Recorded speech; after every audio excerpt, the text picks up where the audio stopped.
The Classic has a moderate-sized field this year. Post position will be largely irrelevant, but running style and riders could make a difference of a length or two, which might matter if several of these run their best. Authentic has never gone back. Every figure is a paired or new top. In his last, he spotted weight and ground loss to Swiss skydiver and earned a much better figure. The question is, what will he do off that big effort? On the one hand, Baffert has a long history of getting 3-year-olds to pair up big efforts, albeit in the spring. On the other, there's his history in Kentucky Breeders' Cups, which ain't great. By now, we will have seen some of the barn's runners, which could help, because if Authentic can match his last, getting weight and saving ground on the lead, he will be a very likely winner.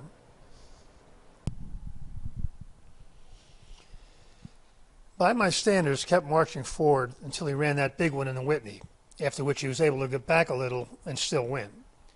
On his best, this guy could get a piece of it, but this is the end of a long campaign. Higher Power got much better late last year after Sadler got him and ran a big one in this race, concealed by a wide trip. After being given a break, he came right back with his top before a big bounce, followed by a forward move and another break. This guy may be coming up to a big one, and he ran big last time off a similar break. Higher Power might be moving forward at a time when others are going the wrong way, and he's a very live long shot, if he can avoid yet another wide trip. Improbable was very good early last year, but tailed off late in the year. He's been even better this year, with every effort good enough to make him a strong contender. The obvious questions are, is he ready to tail off as he did last year, and how relevant is Baffert's record in these Breeders' Cup races? Maximum Security ran huge in his last two for service, then not as well after Baffert got him. After the first two, we still thought he might come around, but that backward move last time was not a good sign. Tiz the Law came out running last year and didn't get any faster, and so far he's done the same thing this year.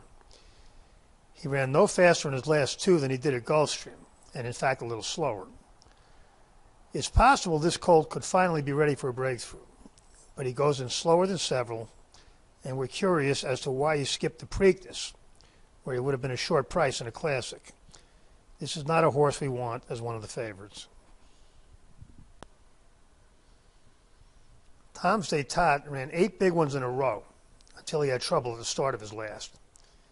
He was then given a break, and the last 3 times he ran fresh, he ran big.